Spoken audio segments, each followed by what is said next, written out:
You've got the education, the experience, and the drive to snag the perfect job. Now all you have to do is convince the employer that you're the perfect choice.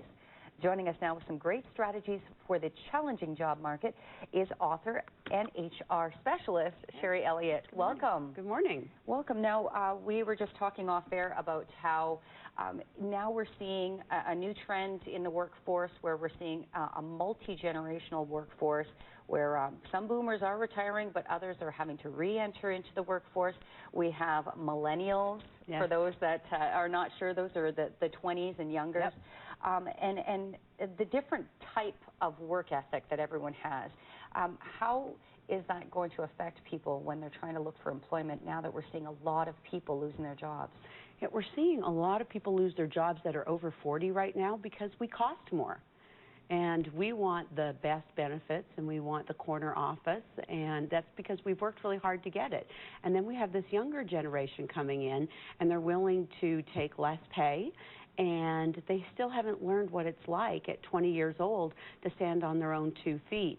And they're still text messaging people, and they don't know how to have good verbal communication skills and to sit and have a one-on-one conversation like you and I are doing.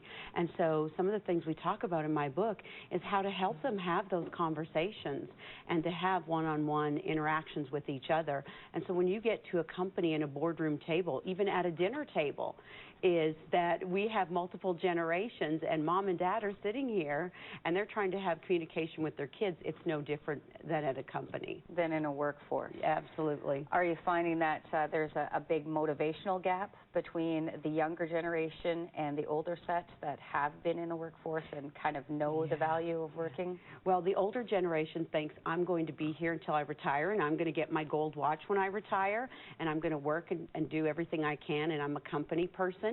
And the younger generation is, it's all about me, but it's not all about me from a financial perspective. It's what can I get for me and keep transitioning and learning new skills. And that what they've seen is we don't have a permanent job forever right now. They've seen their parents go through layoffs and losing their retirement, and they're on unemployment, which leads to divorce and problems within their family. So why would they want to give their full life to their company? So what they're seeing is, I'm not going to give that to you. I'm going to keep going and getting my skills sharpened.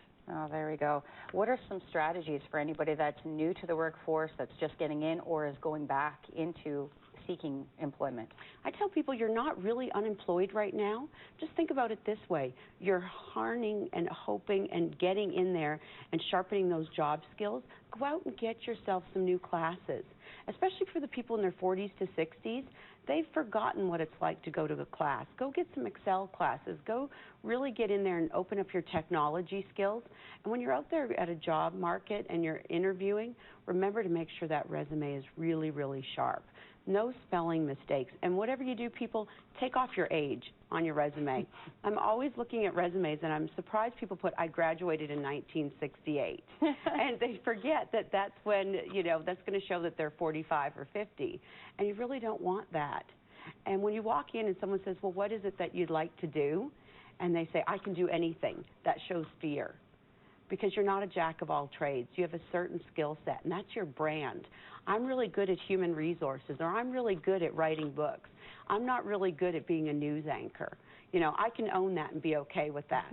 So just be good at what you are good at, and then tell them that. And that's really going to set you apart, because that shows that you're confident in what you're doing. You may have been unemployed for a year, but don't show that fear when you walk in the door. Show confidence. Absolutely, exactly. Perfect. And don't forget to pick up Ties to Tattoos. It's Sherry's book, and you can pick up a copy at any major book retailer. You can also visit Sherry's website through a link at globaltvedmonton.com. Okay, thanks very much. All right, back out.